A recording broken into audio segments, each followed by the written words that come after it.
The Unity station loomed against the backdrop of a distant pulsar, its metallic skin glinting in the cold void. A marvel of interstellar diplomacy, the station served as a neutral ground where species from across the known galaxy convened in uneasy alliance. Inside its vast chambers, where air was laced with the mingling scents of a dozen atmospheres, a peculiar question had surfaced. The Ishvarek delegation, a species of tall, chitinous scholars with luminous eyes, had brought forth a query that no AI, no linguist, and no archive of human knowledge could sufficiently answer. The question was simple, yet profound. What is a joke?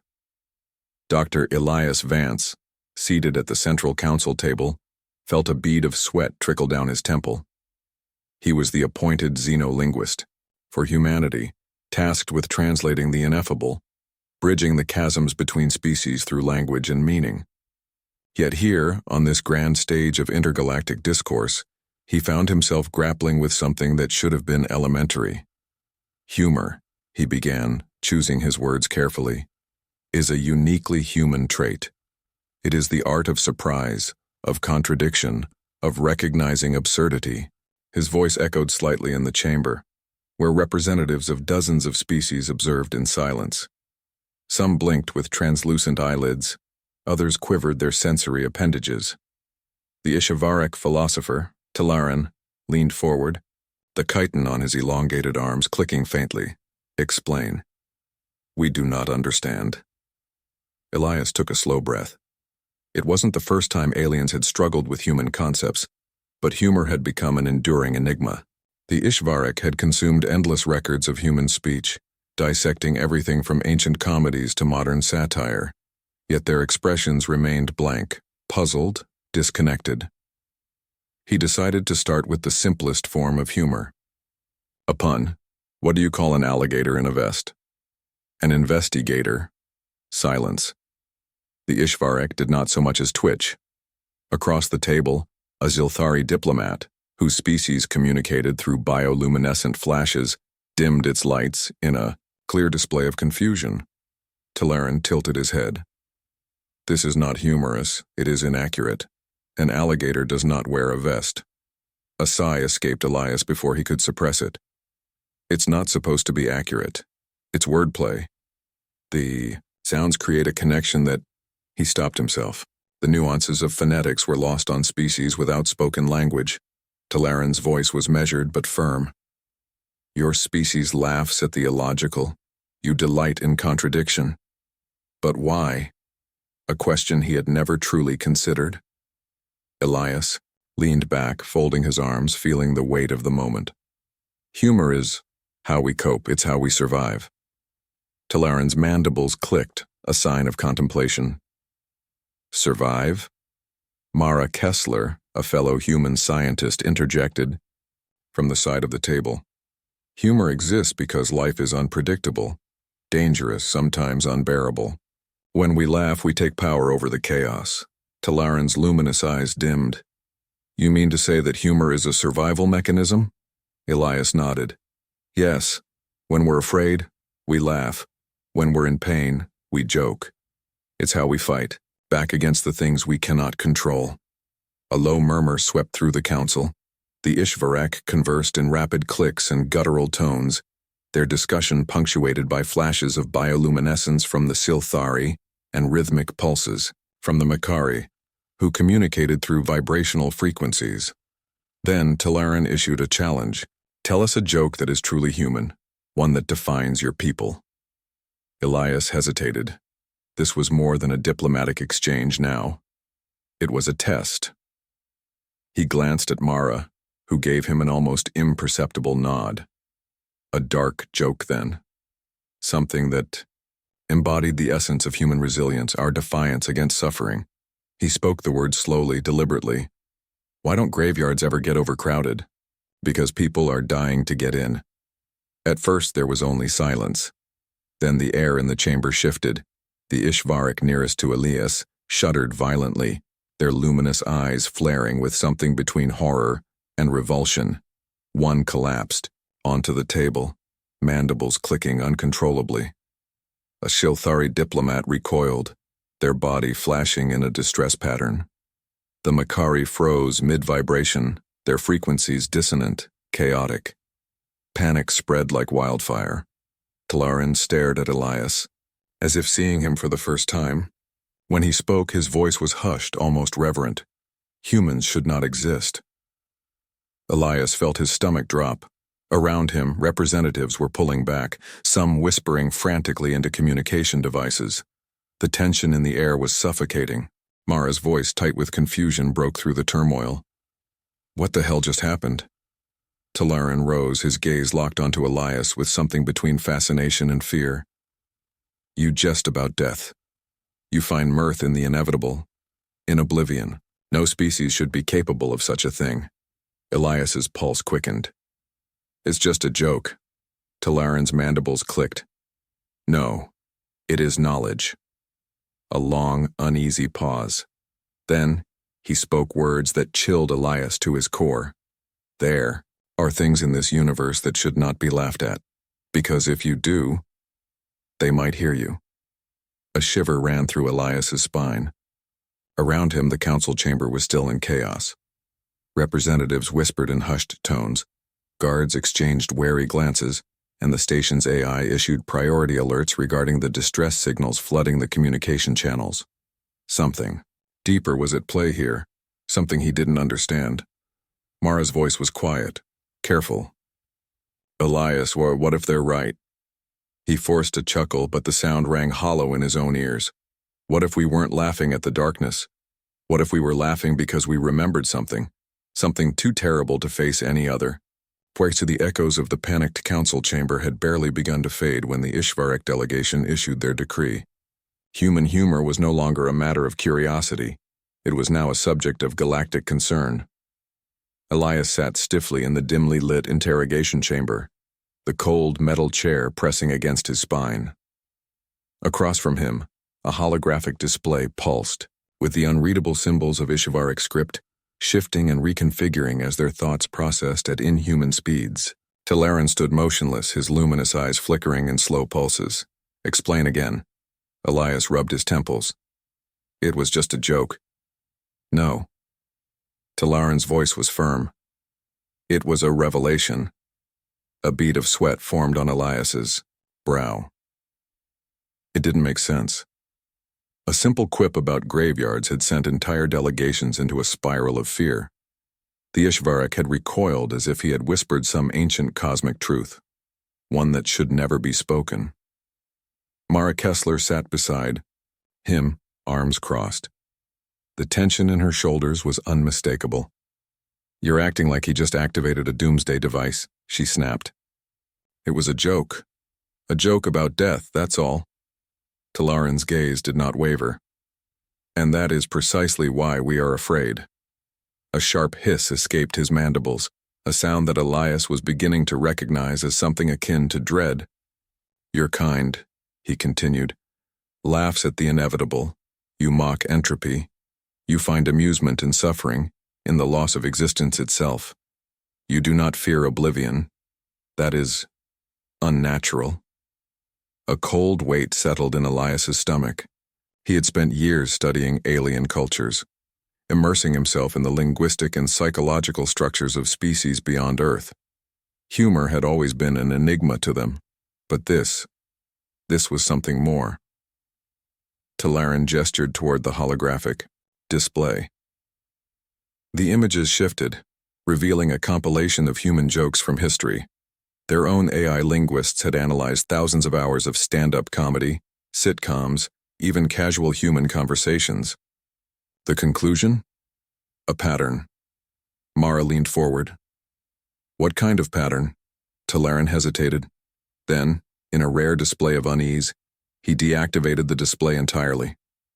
One we are afraid to acknowledge. The air in the chamber felt heavier, as though some unseen force pressed against them. You do not understand, Talaran murmured almost to himself. The way you process reality is fragmented. You take pain and fear, and instead of rejecting them, you transform them into something palatable. You reshape horror into humor. That is not a natural response. It is not the response of a species that has simply adapted. It is the response of a species that remembers something it was never meant to survive. The words sent an involuntary shudder through Elias. Mara scoffed, but there was an uneasiness beneath her defiance. That's ridiculous, we don't remember anything. We evolved humor because life is hard. If we couldn't laugh at it, we'd go insane. Talaran's eyes pulsed again. Unreadable. Then perhaps insanity would have been preferable. A sharp chime interrupted the conversation. The station's emergency lights flickered and the intercom flared to life. Attention. Anomalous energy signature detected near the diplomatic wing. Elias's pulse quickened.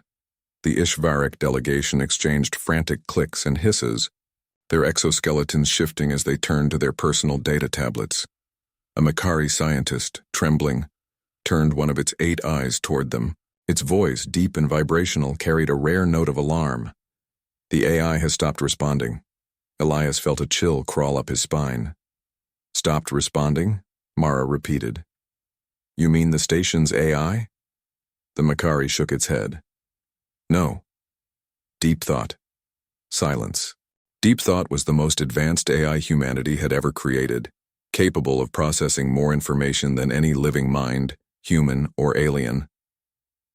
Earlier that day, it had been tasked with analyzing human humor in an effort to bridge the cultural divide. Now, it had simply stopped. Talaran stiffened. We must see it. Now. The doors to the interrogation room hissed open, and the group strode down the corridors with quickened steps. The diplomatic wing of the station was eerily silent, the usual hum of activity replaced by a tense stillness. When they reached the AI's research chamber, the doors were already open. Inside, the holographic projection that represented Deep Thought's consciousness flickered erratically. A display screen scrolled with fragmented text, the AI's final processed thoughts looping over and over. Elias stepped closer, heart pounding as he read the words aloud. This is not humor. This is a warning. A cold weight settled over them. Mara's voice was barely above a whisper. What does that mean? No one answered. Because at that moment a deeper silence fell over the station. Not just an absence of sound, but something more, an unnatural stillness, as if the very fabric of reality was holding its breath. Then the emergency alarms blared, shaking the walls with their deafening shriek. Unidentified entity detected at the perimeter of Unity Station. All personnel to high alert. Elias felt the air grow thin around him. Mara grabbed his wrist, her grip tightening. What the hell did we just do? No one had an answer, but in the depths of space where no human laughter had ever reached before, something had begun listening. The emergency sirens pulsed like a heartbeat, steady, relentless, unnatural. Elias barely registered the rush of station personnel flooding the corridors, their voices layered in hushed urgency. His mind was stuck on a single thought. Something had heard them. Inside the AI research chamber, Deep Thought's flickering, holographic core dimmed further, its last transmitted text frozen on the screen. The air smelled of burnt circuitry, though nothing physical had been damaged. It was as if the AI had willed itself into silence. Talaran moved first, his chitin clicking against the floor as he approached the AI console. His bioluminescent eyes had dimmed into an unnatural stillness, a sharp contrast to the usual flickering signs of his species' thought processes. His hands hovered over the console, hesitant. This should not be possible, he murmured. Elias's throat was dry. What part? Talaran's head tilted ever so slightly. A neural construct does not experience fear. A weight pressed, down on Elias's chest. Mara's fingers flew across the console, forcing the AI's processing logs onto the display. The data streamed rapidly, incomprehensible at first, then repeating itself in erratic patterns. The logs had been wiped. No traces of the AI's calculations on human humor remained. The last message was all that was left. This is not humor. This is a warning. Mara cursed under her breath.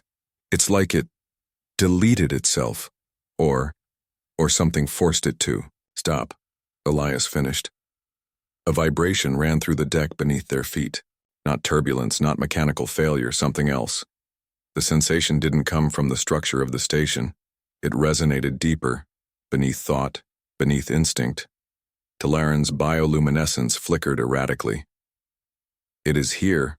A warning klaxon blared through the intercoms. "Station-wide alert. Unidentified entity within sensor range.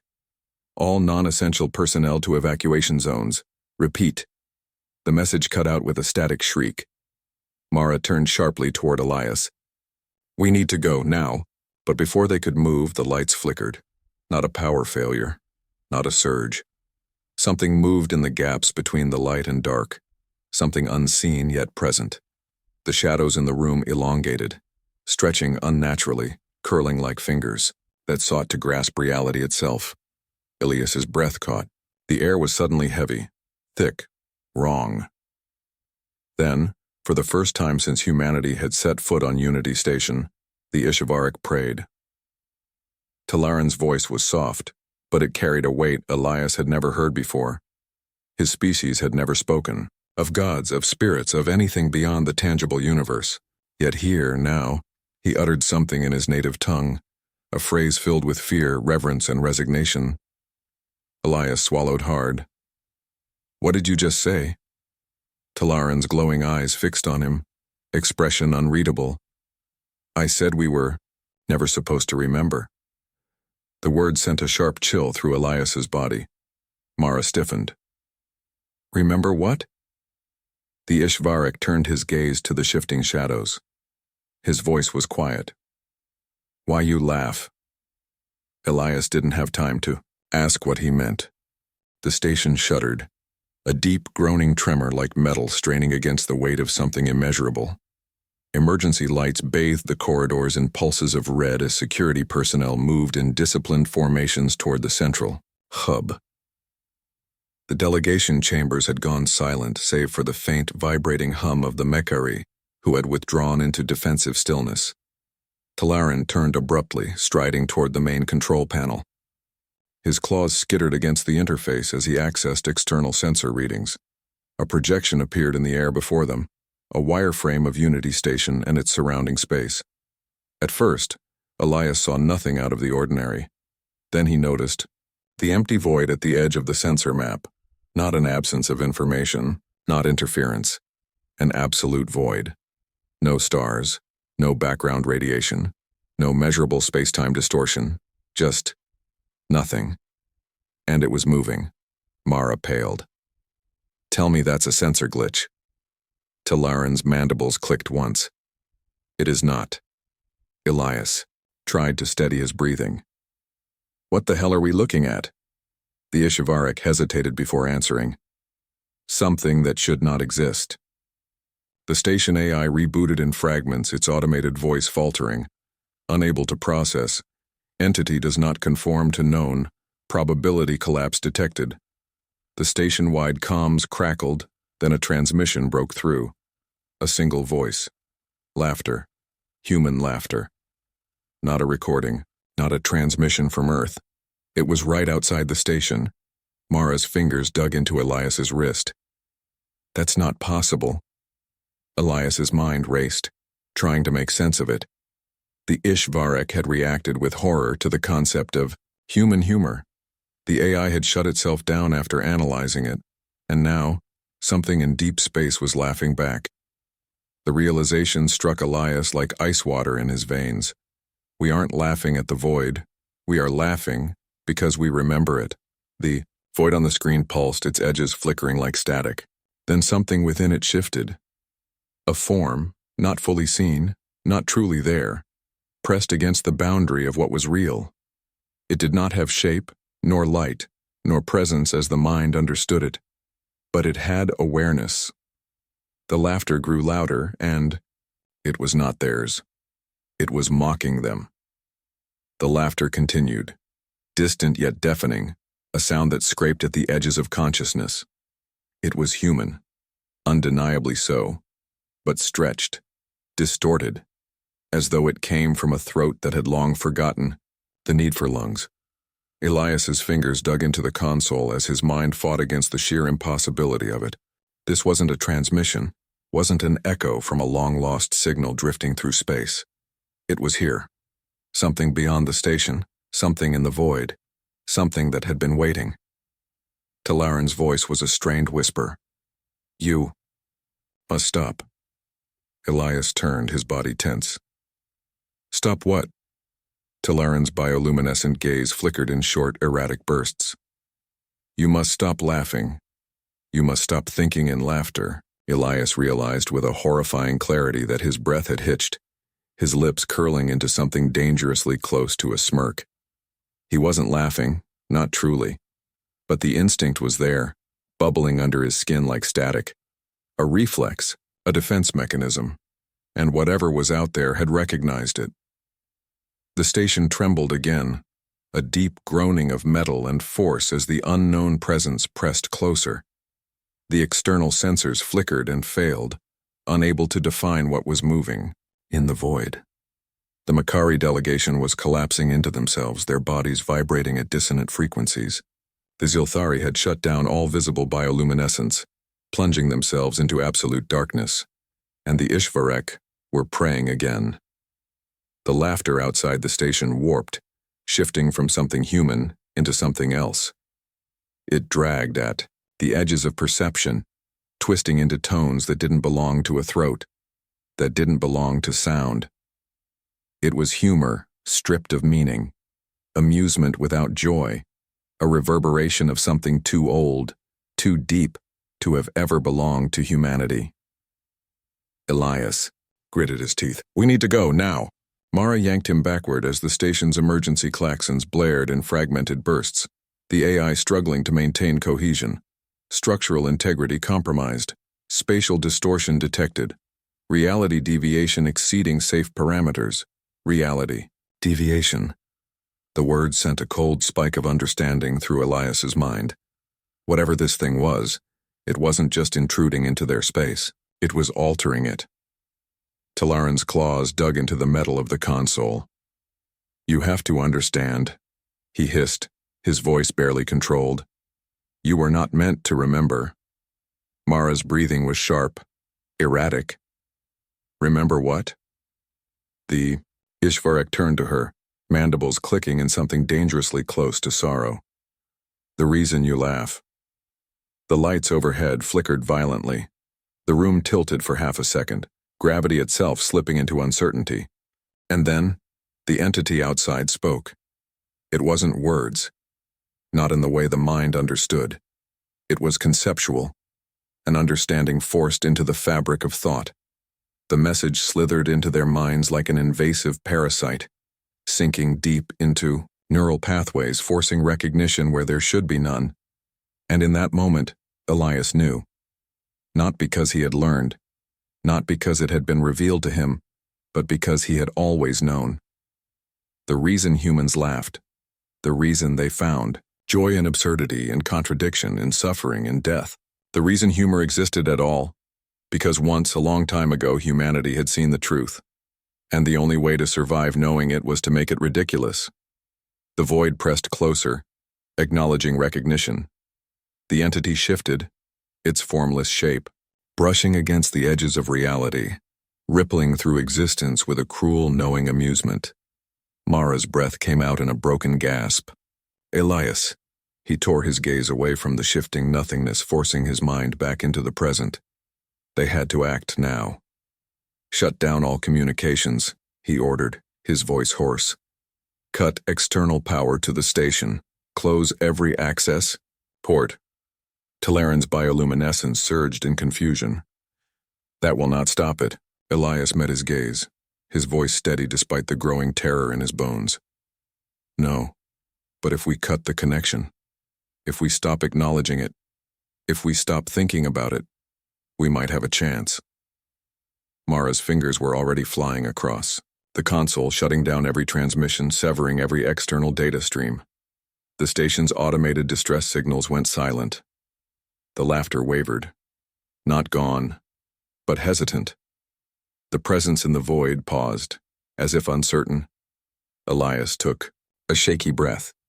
We are not afraid of you. The laughter choked. And then, in a final desperate act, Elias did the only thing that made sense. He laughed. A real laugh, sharp and defiant. A human laugh. And as the sound rang out, the void recoiled. It did not scream. It did not vanish. It simply became absurd. The unnatural stillness fractured, the twisted gravity realigned, the shadows shrank back into nothingness. The entity, whatever it was still there. It had always been there. But its power, its influence had faltered. Because the moment Elias had laughed at it, he had rendered it ridiculous. And in that moment, humanity had won. The silence that followed was not empty. It was thick, buzzing with something unspoken. The remnants of an encounter that should have never happened. The laughter, the thing in the void, had not disappeared. It had simply lost its power the moment Elias had turned its horror into absurdity. But it was still there. Elias felt the weight of it pressing at the edges of his mind. Not gone, but diminished, lingering like the memory of something glimpsed from the corner of the eye. The station lights flickered erratically, then stabilized. The gravitational distortions ceased. The alarms faded into a dull hum, and yet the station was not the same. Mara exhaled sharply, her fingers still clenched around the console as if she had to hold on to something real, something solid. Tell me that actually worked. Elias swallowed, hard, his throat dry. It worked, but he wasn't sure what that meant. Talaran had not moved, his bioluminescence flickering in slow, disoriented pulses. The other alien delegations remained frozen in place, the Zilthari still dimmed, the Makari still vibrating at uneven frequencies, the Ishvarik muttering their prayers. No one spoke. No one dared to. Then the station AI rebooted in disjointed segments. Its voice crackled back to life. External anomaly no longer detectable. Station integrity stable. All personnel remain on high alert. A confirmation. The entity, the laughter in the void, had retreated, or at the very least, it had decided to stop. Talaran's glowing eyes turned toward Elias, unreadable, studying him as though he were something entirely new, something unclassified. You defied it, he said at last. Elias let out a breath that felt like it had been trapped in his lungs for hours. I don't think I did. Talaran tilted his head. Then what do you believe happened? Elias hesitated, running a hand through his damp hair. I think it was testing us. His voice was quiet now, a whisper against the lingering stillness. I think it wanted to see if we would acknowledge it the way it wanted to be acknowledged. If we had reacted with fear, if we had let it be a horror, it would have stayed. It would have become real. Mara's voice was raw, hollow. And the fact that we laughed at it? Elias shook his head. We made it a joke. And nothing that is a joke can hold power over us. Talaran's mandibles clicked once, softly. And yet, it was still here. Elias turned his gaze toward the now empty void outside the station. An abyss that had not changed but now felt different all the same. Yeah, he admitted. It was. A long silence stretched between them. The Galactic Council would demand answers. The data logs would be analyzed, reviewed, locked behind security clearances so high that even the station AI might never access them again. Humans would be watched differently now. Their humor no longer a quaint curiosity but a warning sign. Mara looked at Elias, her expression unreadable. What do we do now? Elias let out a slow breath, then gave the only answer that made sense. We keep laughing, and somewhere, in the depths of space, something was still listening. Far beyond the Unity station, past the glow of dying stars and the distant echoes of forgotten civilizations, a signal drifted. Weak, fractured, yet persistent. It had been traveling, for centuries, perhaps longer, an ancient human-made broadcast looping endlessly through the cosmos, a relic from an era when humanity had not yet stepped beyond its own solar system, when they still thought themselves alone in the dark. A comedy special. The crackling sound of a human voice, recorded long before interstellar travel, filled the void. The cadence was unmistakable, witty, sharp, irreverent. Laughter followed, not synthetic, not forced, but real. An audience of long-gone souls, their mirth captured in time, a fossil of something uniquely human. The signal should have faded, should have been swallowed by the background radiation of the universe, and yet something listened, not in the way biological life listened, not with ears, nor with sensors, nor with anything that could be understood. It perceived, it recognized, and for the first time in eons, it laughed.